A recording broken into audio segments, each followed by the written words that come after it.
Peut-être que je vais terminer assez rapidement pour cette première partie. Ce qu'il faut savoir, c'est que ce n'est pas la CEI qu'on gagne les élections. D'ailleurs, en 2001, quand cette CEI a été mise en place, elle a organisé les élections des conseils régionaux.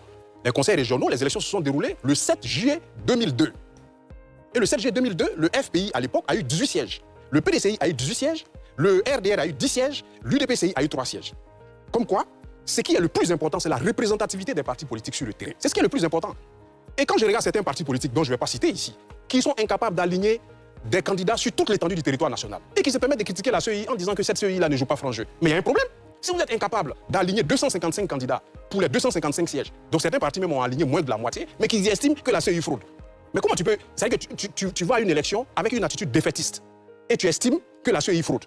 Donc même si, je dis bien même si vous mettez à la tête de cette CEI-là, Dr Simone Evé Gbagbo elle-même, parce que c'est les textes qui encadrent la CEI.